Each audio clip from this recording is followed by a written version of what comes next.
most months on a Sunday afternoon at the Key Theatre in the fantastic Riverside Bar, which is known as the Glass House because of all the glass down two sides of the room. And I run a Glass House acoustic sessions there once a month, and I usually put on about 4 different acts. We encourage all the time original music, singer-songwriters, be they solo, duo, trios or bands. And it's a free entry event, and it's a very, very nice way to spend a Sunday afternoon, 3 o'clock till 6 o'clock, free entry, licensed bar and the works. Anyway, I've been doing that now for 2 years, and I have always asked from day one, the Vivacity who run the Key Theatre, I've asked them for an opportunity to actually put on a full show in the theatre itself. And eventually, I think it was in May of this year, they said yes, we'll give you a slot. So they gave me the date of Saturday the 17th of October, and I've been working towards that ever since that time. So it has taken quite a few months to actually put it together. Yes. And now we're 2 days away. How are you feeling right now? I'm very nervous. Very nervous indeed. What David's saying is he wants you to phone the number. It's 01733.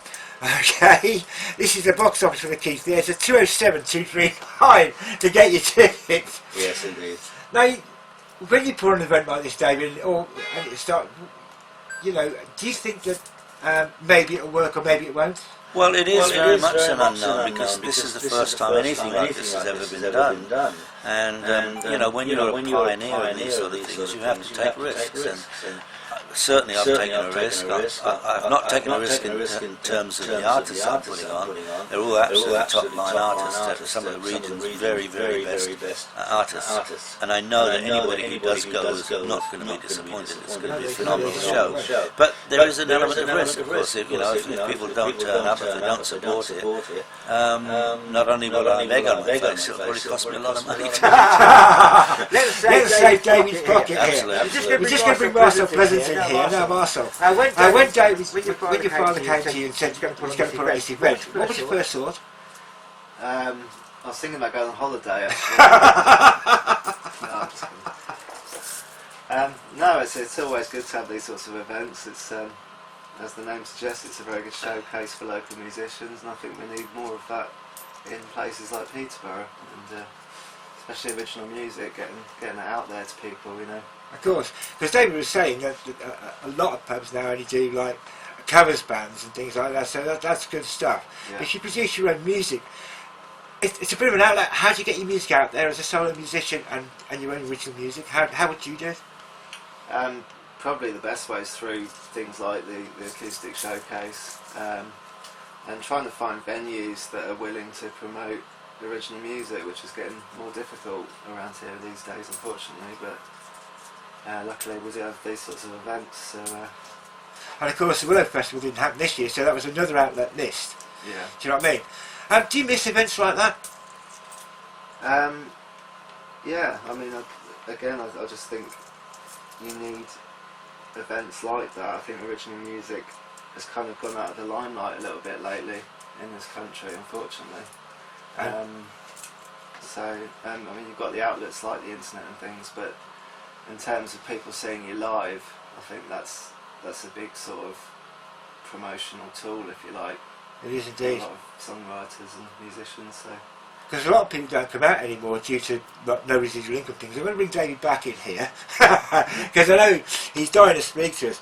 Now, I've got to say, David, you were saying like last time you were on that the decline of venues for original artists is actually sad. Substantial and very sad decline.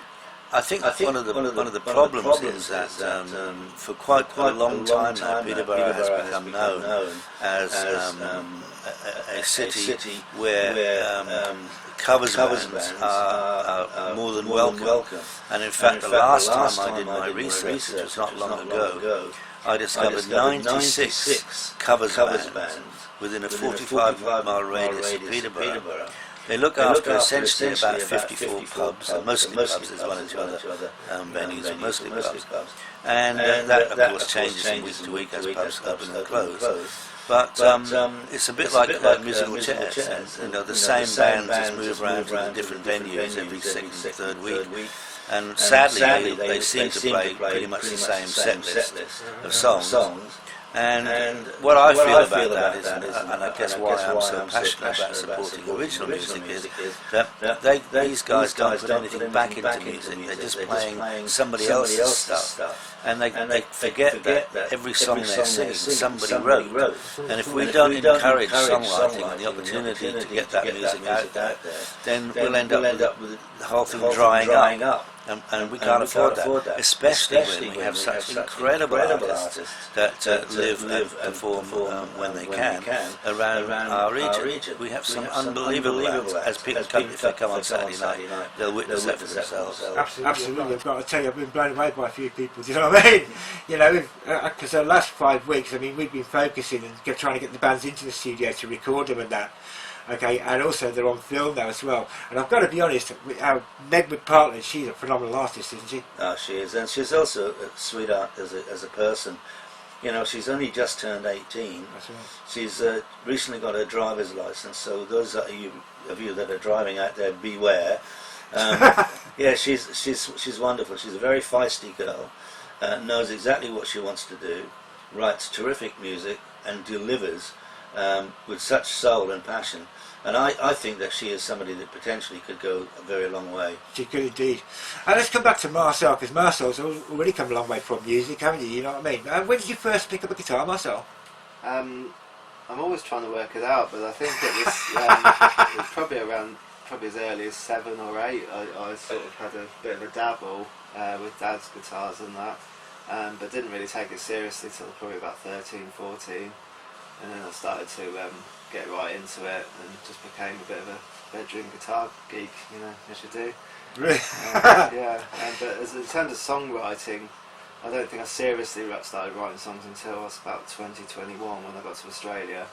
I was just massively influenced by the kind of acoustic sort of scene that was going on the Sunshine Coast there. It was just very beach vibey, and the content was a lot more conscious, I guess you'd say, than some of the music that I'd sort of been exposed to in the UK. There was just a very rootsy, sort of honest sort of elements about it, which I just bought right into, and that was just a massive influence for me, really. And that inspired you to sort of like write your own? Yeah, definitely. Yeah. Absolutely. Now I've got David says that this is where your chilled out sort of like rhythm and singing comes across. How much influence does the sort of like the sea sand and that sort of relaxed atmosphere have on you? Yeah, huge influence. It's lyrically, also just the idea of keeping things kind of stripped down and organic and acoustic. I think that's very much come from that beach kind of sort of vibe, if you like. Yeah, so because you get a bit of reggae in there as well, don't you? Like yeah, the rhythm, you sort of like a bit of Bob's reggae and a bit of all sorts of sort of rhythms, a bit of ska. Do you know what I mean? Did you just form that together at any one point? Did you just pick up bits and sort of like just go? I think it was when I started out writing in the style that I sort of do. It was that beach element which brings the sort of organic, stripped back kind of style of it. But it was also a case of I decided I was writing songs. I needed to start performing them to people. You know, I wanted to get feedback. I wanted to know what it felt like to sort of play songs to people. There was a guy called Paul Fogarty, who Dad's very familiar with, and seeing him live and just how he sort of engaged the audience, and again, he just had that very honest kind of raw approach to his songwriting and his vocal style, and that just got me hooked. So I knew I wanted to do something along those lines. But I think the rhythmic element, because I listened as I was growing up, I was, you know, talking sort of mid-90s or early to mid-90s, I listened to a lot of hip-hop at the time because that's just what my friends and I were listening to. So that's a big influence that's coming with the rhythmic side of it. So it's kind of mixing a kind of folk, I guess, roots folk thing with a kind of a hip-hop rhythm. Funk, rhythm kind of thing. You're not one of those people actually dancing in the street. You're doing a bit of street dance, you know what I mean? No, I'm not that animated, to be honest. Yeah, anyone that knows me, I'm a bit too mellow for all of that, but I do have the odd sway, you know, after a couple of pints. What would you like to do for us first, Marcel? I was going to play, just going along the kind of Australian beach vibe, I was just going to play a couple of originals and some covers in that kind of vein. Okay. So I'm going to start out with a song by a band called The Beautiful Girls from Sydney. I've played this hundreds of times. It was one of the first songs I learnt in Australia, I think, when I heard it. So this one's called Freedom.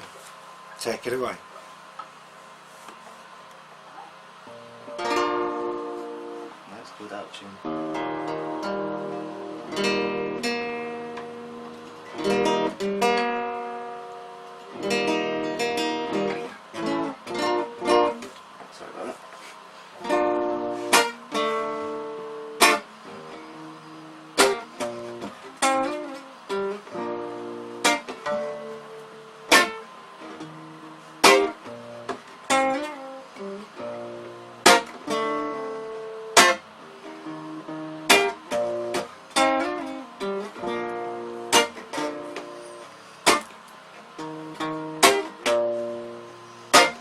I may not be you and you not me, but between us there are certain similarities.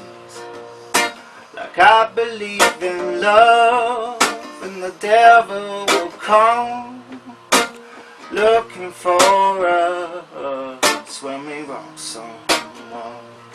But freedom is ours to hold. It's just a struggle in your mind to keep your soul, keep your soul. And it's sold, yes it's sold. Just a struggle in your mind to keep your soul.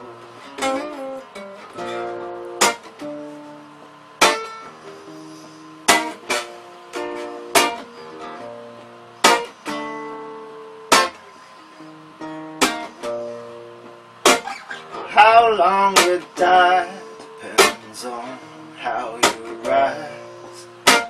Life has a meaning, so open your eyes.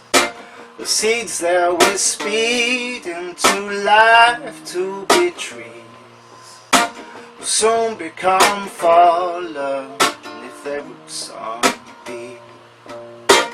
Freedom is ours to hold. Just a struggle in your mind to keep your soul, keep your soul. And it's sold, yes it's sold.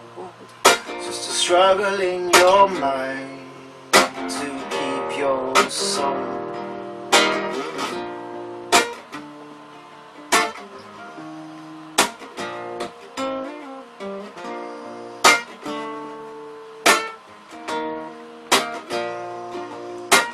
Freedom is ours to hold. Just a struggle in your mind to keep your soul, keep your soul. And it's sold, yes it's sold. Just a struggle in your mind to keep your soul.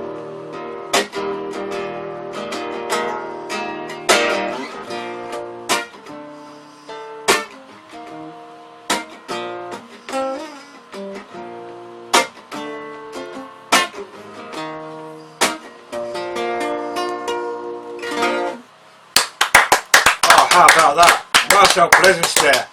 Oh, it's brilliant stuff I've got to say. What's that called again? That one's called Freedom. Freedom. All the Beautiful Girls, yeah. That's a fantastic track of music. You like that, David? Yeah, I do indeed. Yeah, Marcel introduced me to the band, The Beautiful Girls, and Matt McKeown, who's the kind of lead singer, I guess, leader, and his music, and it's just beautiful stuff. Really, really nice. It's beautiful, I've got to be honest, I've got to say. We're going to give a quick break, let Marcel's voice refresh and David's voice refresh. We'll be back straight after these. It's CityBuzz on Peterborough FM One station, many communities. It's now 12:20. We are talking to David Pleasance, a singer-songwriter himself, a flamenco guitarist, a musos for you, and he's organising the Songwriter Showcase at the Key Theatre, which is happening in 2 days' time, Saturday the 17th of October. 8 phenomenal artists performing. 7, is it? See, I can't count, I was just counting all the things there. And of course, also in the studio is his son, Marcel Pleasance, formerly of Delta Phonics. They're now setting up a new project. Welcome back, how are we? We're pretty good, thanks. Marcel? Right, yeah. That was a cracking music. Thank you. And that was a cover from a band you knew? Yeah. Yeah? Yeah, it's a band called The Beautiful Girls. Are they still going? Yeah, it's a bit strange how he sort of promotes himself, but the main guy's dad said Matt McHugh. It started out as The Beautiful Girls, and then sometimes he'll do a solo project which he'll call Matt McHugh. Sometimes he'll do a solo project which he'll call The Beautiful Girls, but he's done it all himself in his studio. Oh, okay. And then occasionally he'll get back together with the other band or different band members and go on tour as The Beautiful Girls. So That's confusing. it is, isn't it? It seems to work. Whatever he's doing is working. So Absolutely. I think because he's successful, he has the luxury of being able to more or less pick and choose what he wants to do. He's obviously got sufficient income from the early Beautiful Girl stuff and his own material to be able to live that lifestyle.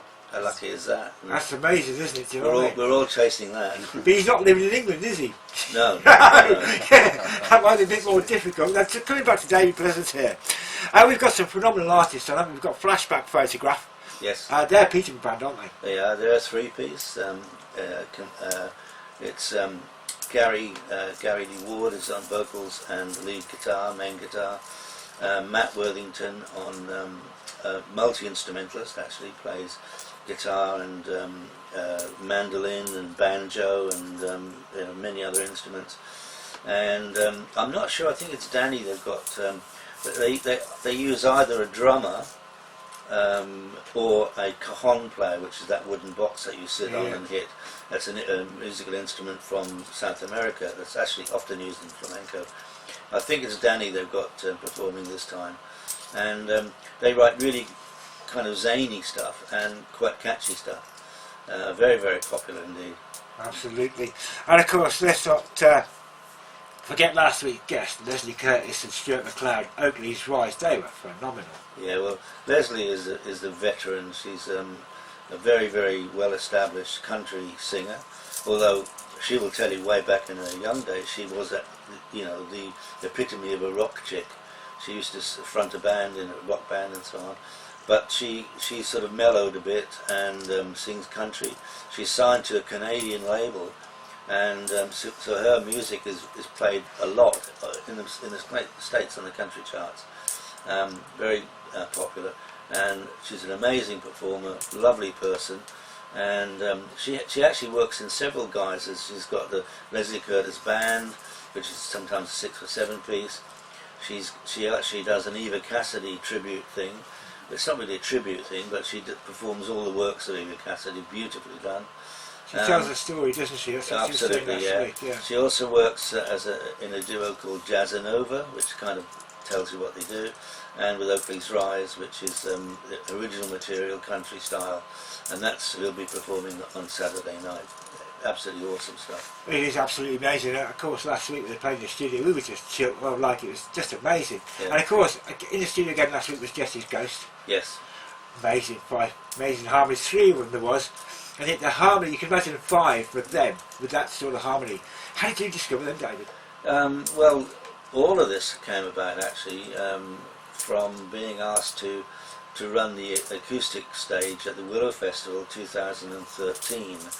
And in order to do that, what I thought I would do is to give everybody a chance, is that I would hold auditions, although nobody wanted them to be called auditions because they hate the word.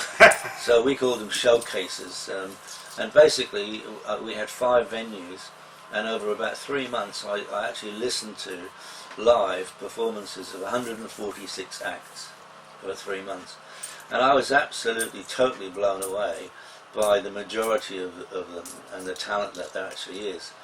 and I managed over the time to squeeze in. Remember, there's about 2.5 days of the Willow Festival, because it just starts at about 6 o'clock in the evening on a Friday, and I managed to squeeze in 39 acts over the 2.5 days, and in fact I had selected Jesse's Ghost without any question. They are probably my favourite band, apart from my son's band, in the UK.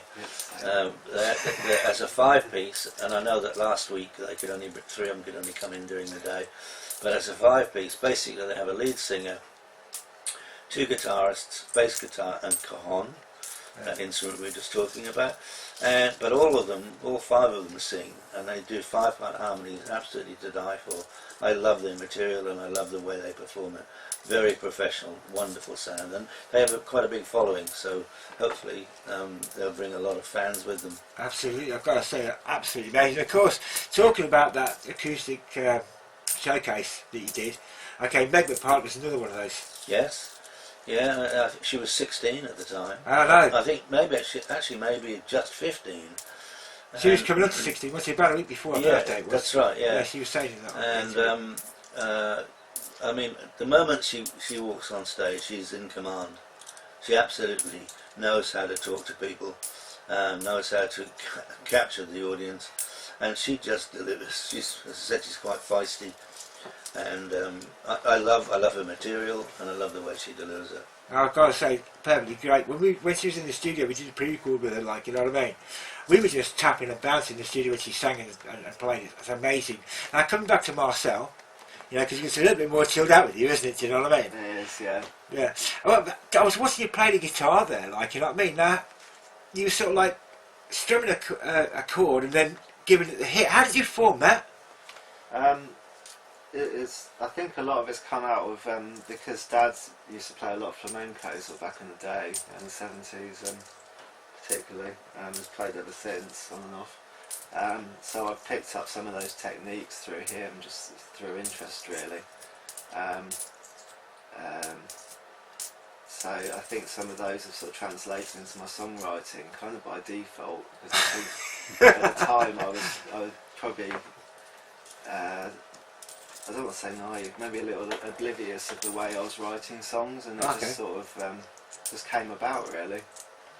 I've got to say though, it is interesting. I see people who play the chord and they hit the guitar and things like that, but it was like one fluid movement. So you must been practicing that from a fairly early age. Yeah, definitely, yeah. I can't remember when I started, to be honest. It's just something that's grown with you. Yeah, it has, yeah. Yeah. Now let's talk about your career to date, because did you form the band Deltaphonics, or? Yeah, it was myself and my brother really, who plays bass. I was doing the solo stuff at the time, just really wanted to be in the band at the time, to be honest, and just expand kind of what I was doing into a bit of a bigger performance, if you like, more engaging for the audience and more fun. So we sort of started putting the feelers out, and we were doing some open mic nights together.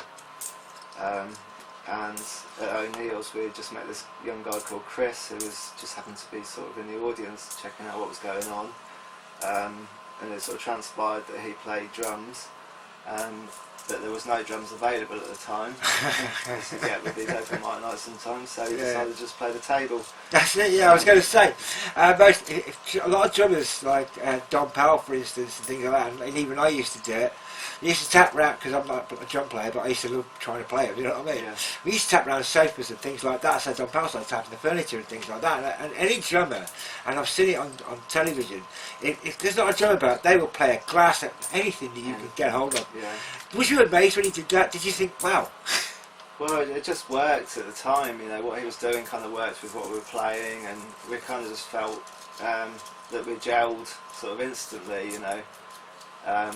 So in that regard it worked out really well, and to be honest we were quite ready to find a drummer.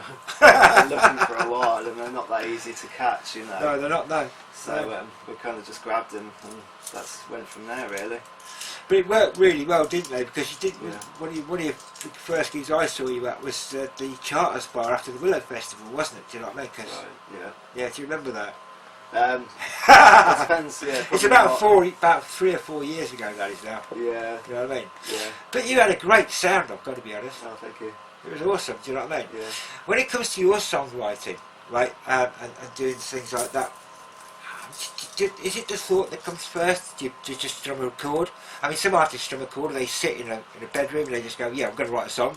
How does it happen with you? Yeah, for me it's pretty much like that. I'll just be sitting there playing guitar and sort of messing around with chords and things and trying new chord arrangements, I guess. And sometimes something will just click and I can just hear a melody over the top, and then I'll just take that and try and work some lyrics to it, even if it's just made up lyrics in my head as I'm doing it, you know, just to see if it'll work.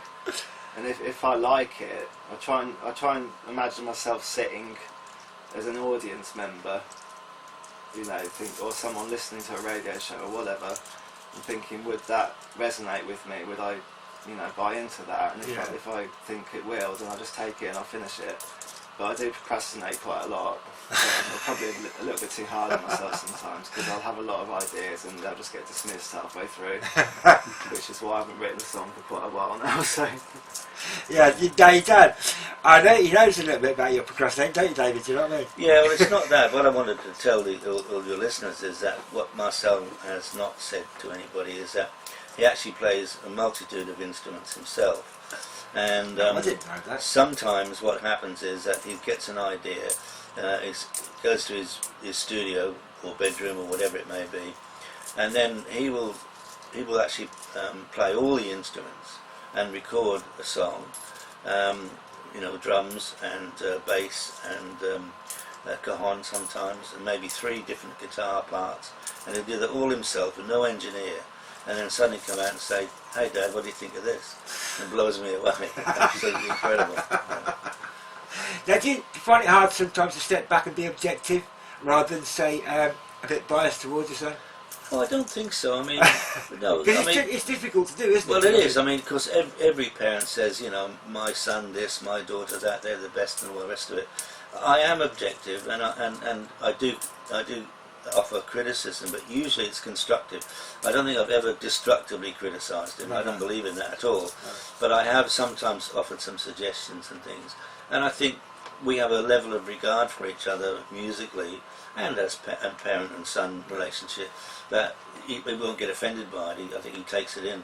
Doesn't always do what I tell him. Surprise, surprise. But no, I am very proud of what he does, and I love his writing. I always have. I've been a big fan of his songs from day one. Yeah, no. Because I was going to say, Concrete is one of my favourite songs of yours. You know what I mean? That actually says something about the environment. Is that some of these messages you try and get across in your music? yeah, pretty much always. I think sometimes I do write kind of more lovey type songs, although I'm not big on writing love songs. But even if they are a bit more sort of love type songs, I'll kind of embed messages in there as well. Try and do, not in kind of any sneaky way. I just I kind of like metaphors a lot. I like working with metaphors, and quite often they'll be based on things from going back to the sort of Australian beach environment type thing. So sort of waves and It must be a cracking place to grow up at, you know what I mean? yeah. I didn't really grow up there. I grew up in Houndle actually. Oh, did you really? Mostly, yeah. Oh, well, we didn't know that either, did we? You know what I mean? I wasn't there till I was born there, but obviously I don't have any memory of that because I went back to the UK very early. So I was about 19 when I went back there. We're going to be talking about the Songwriter Showcase very soon. What's the second song you'd like to do for us? I've forgotten now. You can tell it's all put together. Well, Marcel gets himself refreshed, and you can listen to Marcel Josh on a Monday night. Take me on Peterborough FM.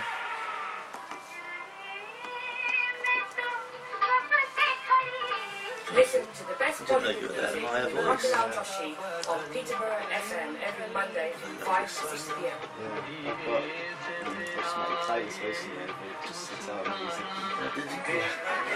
That's just in the mood for it. Oh yes, how about that? That's Bollywood music, Marcel Joshi on Monday afternoon. I think they've finally got it together, Marcel. Yeah,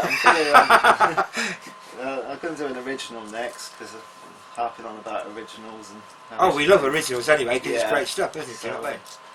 this is one called Sleepwalking that I actually wrote with the Deltaphonics. I remember that. It's on an album somewhere. I can't remember which one it is. On the EP. That's right. It's on 2 EPs actually, but one of them didn't really make the rounds much. But yeah, so yeah, anyway. Marcel, please take it away.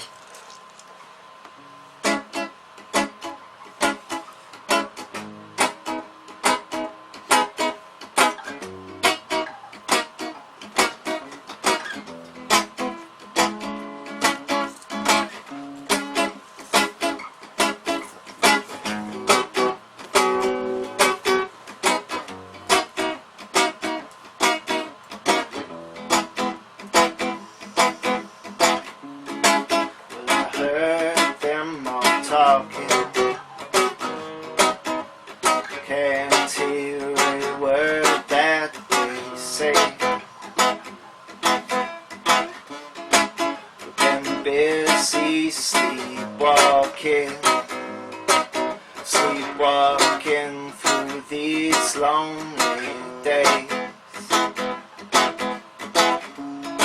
through the silence, the siren breaks through, and it calls you to beckon a song. So what if I choose to refrain? Would you leave me with these lonely songs?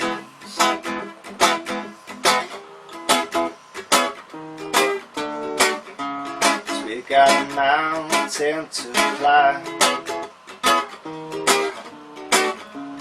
we're still reaching for the sky. All the while we're bound by our minds and these lonely days.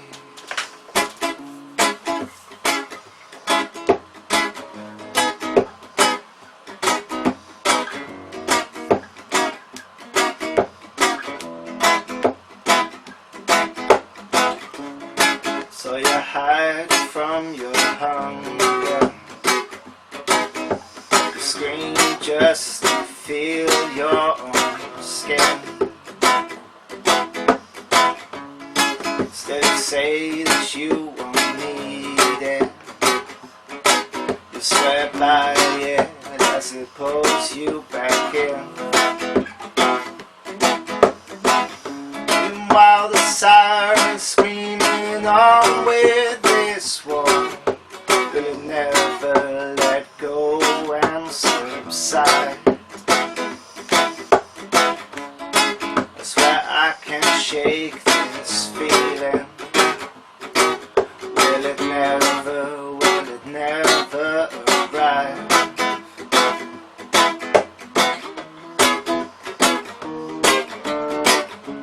So we got a mountain to climb, but we're still reaching for the sky. And all the while we're bound to the ground, and these lonely days.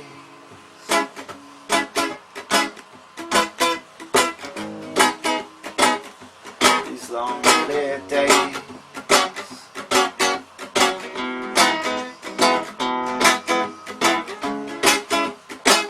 Time will take it away, take this sorrow away.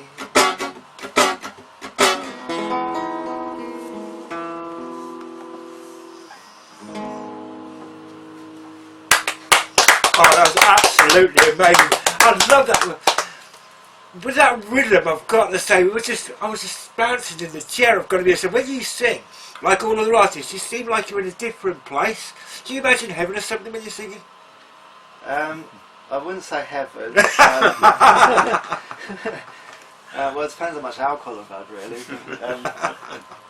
No, I definitely go somewhere I don't know where it is.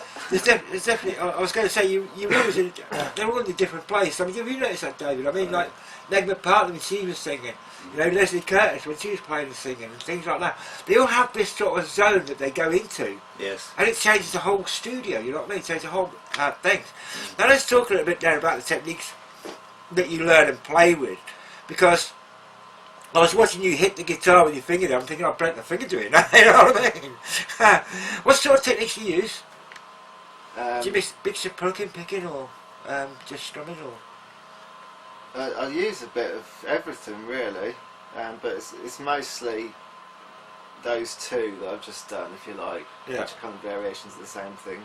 I think that's quite a common. That sounds a little more powerful, doesn't it, than say the first one you were doing, where you were doing the string? Yeah, well, I used to, when I first wrote it, I was doing it my old style, the old slappy style. But I actually went to that because it's more like a kick drum. Yeah. Because it's sort of reggae style. You always have the kick drum, you know, on the toots. So that's why I started doing it that way. Just a bit of variation, I guess. There's some great sounds, I've got to be honest, it really does. Now you're going to be performing at the Keith Theatre on the 17th of October, okay? With that event, okay, are you going to be doing anything special to prepare for it? Because I ask this to people, say, look, we just go on stage and we love doing it. Do you get nervous? Yeah. Yeah, not as much as when I first started out. But yeah, I always get nervous, but I think the nerves are good. I've had times when, to be honest, I've had a few drinks because of nerves, and it's killed the nerves, so I've been, you know, completely sort of comfortably numb. Yeah, exactly, very good description. And it just hasn't worked. I've listened back to recordings and it just doesn't have that kind of atmosphere, you know, that energy to it, so. I was going to say, a lot of performers that like people who you see on telly and things like that, and musical, they say, yeah, they get the nerves, but it gives them that better edge on the performance. Do you find that? Oh, definitely, yeah. I find it, like you're saying, you sort of go to that place, and I think that is some sort of, I don't know, response to the nerves. It's like it builds up, and then you kind of unleash it slowly over time, and I think that's where the energy comes from. You know? And of course, when the audience respond, that feeds it back again. You know. That's right. You feed off each other, don't you? Yeah, absolutely. Yeah. That's what Megma's saying. If she's got one person there that she knows doesn't really want to be there, it changes the whole dynamics of that particular ethic. Do you know what I mean? Yeah. You're doing a workshop, aren't you? Apparently so. You don't know yet, David. You better tell us all about it. He said apparently so. He's being very facetious. I agree. Yeah. Now you're going to be. Is it the singer-songwriter showcase you're going to be doing? Yeah. Yeah. What sort of things are you going to be teaching or showing people? I mean, I've never done anything like that before, so I'm a little bit unprepared for it. But I think I'm just going to basically, sort of like I've been saying to you, just show people sort of how I go about writing a song. I guess good chord combinations that bring about strong melodies would be That'd be the good. direction to go with. I think that the one of the reasons why I wanted Marcel to do this singer-songwriter workshop, actually the actual songwriting workshop is what he's doing, is that because Marcel, the way he was brought up, and I know intimately, obviously, because he is my son, he was exposed to so many different types of music as a youngster. Listened to everything because I listened to everything, and one of the things he definitely responded to was flamenco. Okay. So I would show him some flamenco, and often the chords in flamenco are very unusual, and there's a long story behind that which I won't bore your listeners with, but Marcel learnt some really unusual chords, and when he puts his songs together, he often does chord progressions that are very different from anybody else, and I think that's what makes his songwriting stand out. And I think that is something, if you can just give people the thought process that says, maybe I should look for some different chords and different progressions, then that will be of use to them. But that's how music's developed over the years, isn't it? You know what I mean? You've had sort of like one band doing something with them. I thought, well, I like that, but maybe we could do something like this. Yes, you know of what course, I mean? It's an and of course, the musician groups and community, they actually help each other, don't they? Oh, absolutely, indeed. Yeah, they talk to each other, and yeah, it's luckily the although, as we mentioned earlier on, that there aren't that many opportunities for original musicians. What musicians there are do meet quite regularly, and they talk to each other, very friendly, and it's quite a nice community actually. Yeah, So that's really nice. innovation. Yeah. Marcel, it's 1:45. Would you like to do another song before we go before we start talking about things, and we do a bit more on a couple of bands that we haven't mentioned yet on the thingy? What would you like to do with us? Why not? I think I might do a very well-known Al Green classic. Oh yes. In my beachy style, beachy slappy style. For want of a better. Marcel Pleasance is really fashion. Yeah. Brilliant. We love it. We'll see how this goes anyway.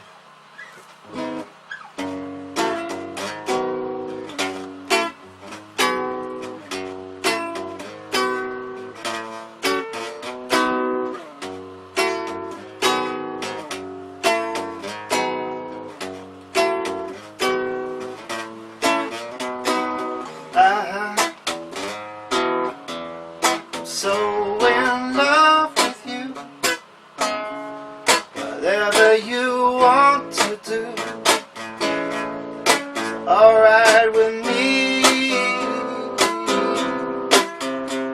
'Cause you make me feel so brand new.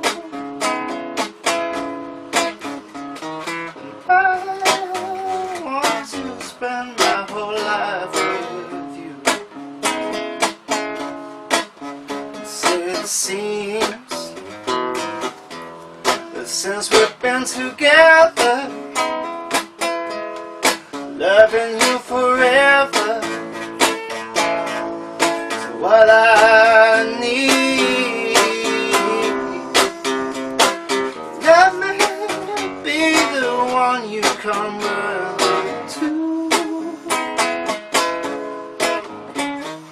'cause I'll never be untrue. I said let's stay together, loving you whether times are good or bad, happy or sad.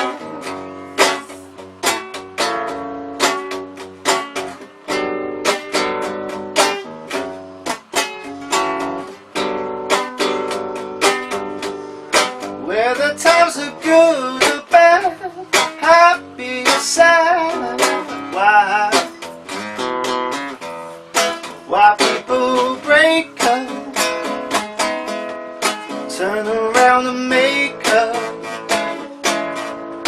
I just can't see. You never do that to me.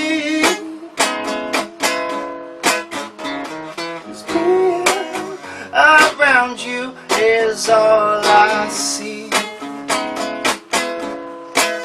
I said let's stay together, loving you whether times are good or bad, happy or sad. Ought to stay together, loving you whether times are good or bad, happy or sad. Lovely. How about that? Absolutely amazing. That's Marcel Pleasance there with an Al Green cover, Let's Stay Together. David, that was brilliant, wasn't it? Absolutely lovely. It's an example, as I said before, about the chords that Marcel chooses to play. He does different inversions of chords, so it makes it sound very, very different from anybody else. Love it. Beautiful. Now, just before we go into the last couple of songs, the last bit, we haven't mentioned the massive event that's happening at the Key Theatre, because headlining it is Opaque, isn't it? It is indeed, yes. And they're launching the UK launch of their album, isn't it? It is, yeah. They were very, very clever. They decided on and a very good marketing angle, because everybody's looking for something new, then they decided, wouldn't it be nice if they had a number one? And they thought, well, the chances of that are pretty remote. So they took it a bit further and said, what about if we get a number one in somewhere like Liechtenstein, which has a population smaller than Peterborough. So anyway, they decided to make that their mission, and they organised a couple of live performances. They went on TV there and they went on radio there, and it literally only just come back in the last 2 or 3 days. And so this will be the launch of that new album, which is called A Little Belief. In the UK, they have a very big following of fans, rightly so, and hopefully they'll bring a lot of fans with them. They're headlining it, so they've got a slightly longer slot than anybody else because of the fact that they're launching the new CD. Yeah, it should be fantastic. Brilliant. So I've got to tell you, Marcel, what about new music for you? When are you going to get some new stuff out? Well, the project's running at the moment because unfortunately the Deltaphonics disbanded a little while ago. That's right. Which was an I went boo-hoo on Facebook, you know what I mean? Because I had to close the page down, didn't I? You know what I mean? Yeah, it was a little bit sad, but we'd all kind of moved on to different things. So the next project is called Satya Soul Orchestra, and we're currently a 5/6 piece. I'm not sure because we've got a few people sort of back and forth from uni and things. Because you were talking on Doc Show last week, you were saying you're looking for some horn players. Yeah, always looking for horn players. And preferably a female front person. Oh yeah. If anyone's interested. Brilliant stuff, I've got to say. A female front, there's plenty of them out there, isn't it? Do you know what I mean? Or Well, should be. It should be, yeah. They're harder to find than you think. They all seem to manage to sing behind the hairbrush and on the karaoke mics, but you can never actually get them out on the stage, can you? Yeah. So if there's a singer out there, okay, that wants to perform with Satya Soul, get in touch. How do they get in touch with you, Marcel? On the Facebook page, which is Satya Soul Orchestra. Spell that as S-A-T-Y-A. Okay. Satya Soul Orchestra. What? How did you come up with the name? Incense. Sorry? Incense. Incense? Yeah. Okay, fair enough. No, it's actually a Sanskrit word which means truth and light, roughly. That is amazing, that. Yeah. Now, is it going to be having original music, or is it going to be more soul covers? Or? We're starting out doing more covers just to kind of get going and get out there, but we're writing as we go, so we're hoping that it'll ultimately end up being a mostly original entity. Just before we go, right, where would you most like to play in the world? If there's any stadium that you could pick, that you could just pick and play, where would you play? I don't know about stadium. I could definitely think of a few countries. Well, I don't know, probably like Rio or something like that. Hi, Brazil. Yeah, somewhere like that. Well, your rhythm would certainly suit that, wouldn't it? A bit of carnival style and things like that. Yeah, because we've got some with the new project. There's a bit of Afrobeat kind of thing going on, which would fit in well there. So. Absolutely brilliant, David. It's been a pleasure talking to you. How are people going to follow you? Get to you if they want to gig or something? If people, how do people? My Facebook is Musos for You. For those who don't understand, Musos is just a shortened word for musicians. So it's MUSOS, the number 4, and then the letter U. Musos for You. I'm on Facebook. That's probably the easiest way. Email musosforyou@hotmail.com. Happy to hear from anybody. Anybody who wants to perform any kind of genre, particularly original music, but we will also listen and try to help anybody who just does covers. Young, old, it makes no difference. One of the people performing it this weekend is a young Thomas Dunleavy that I know has been mentioned before. Well, he came to the Glasshouse acoustic sessions when he was only 9 years of age and absolutely blew everybody away. But also on the same bill, I had a 69-year-old guy performing. So we're open to all ages, all genres. Just get in touch and we'll take it from there. Original music and covers with you? Oh yeah, originals. We're mainly, the ethos of the Glasshouse is mainly original music. But we know that some people they may only have 1 or 2 original songs, But then if they want to play 15 minutes and they want to do a cover, that's perfectly acceptable. Especially if the cover they do has got their own stamp on it. Absolutely. Like Marcel's cover there of Al Green's. Oh, it's brilliant, I've got to say. I love the voice treble, you know, it's like, that's brilliant. Marcel, David, we're coming towards the end of the show. I've got to first of all thank you for coming in. It's my pleasure. And thank people for listening to CityBuzz today. Next week, we are going to be talking to AJ Naik.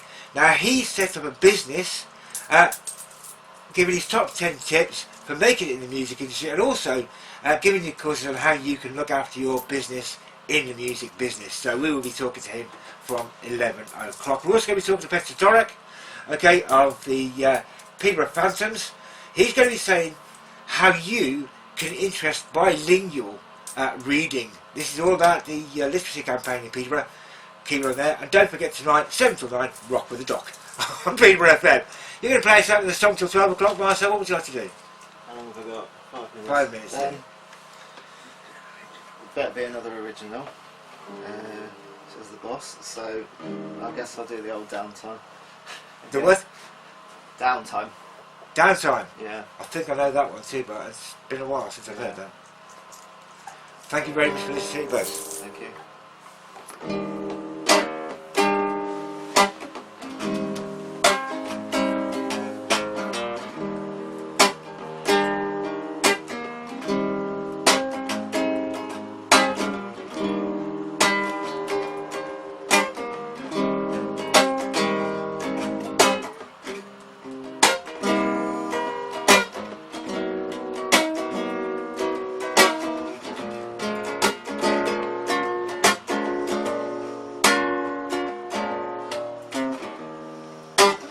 Find some shelter, call it your home.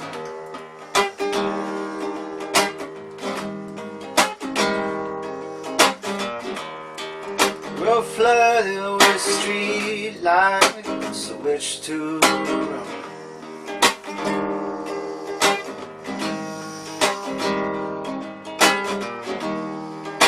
Discover an angel, you call her your own.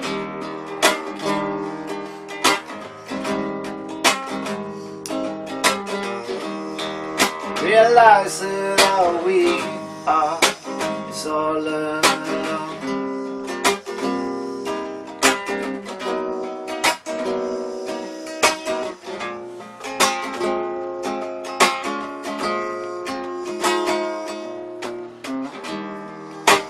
My friends and me, we had some fun.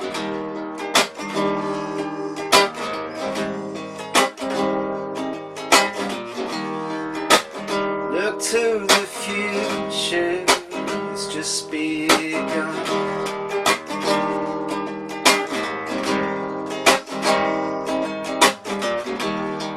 We're doing some things that haven't been done.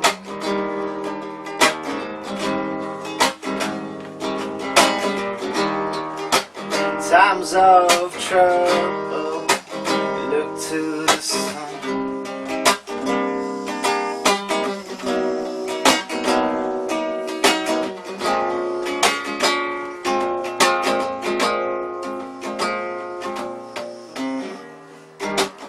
I'm on the outside looking in.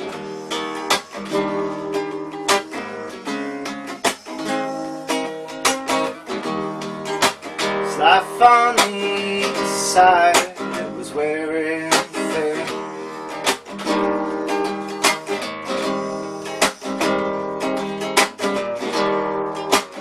Here comes the hurt now, where do I begin?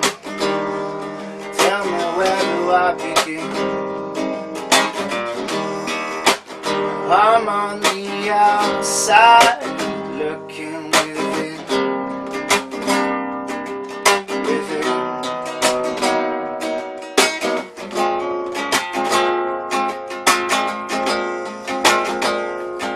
You said why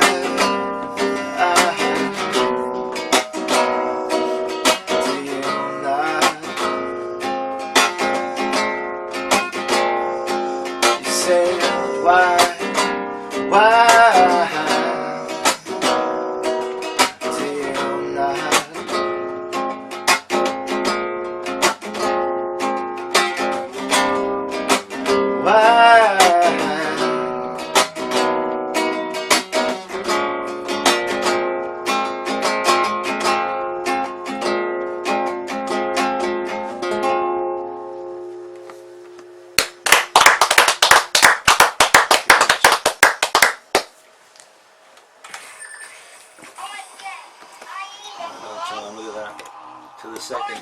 Absolutely. Because I did the edited version.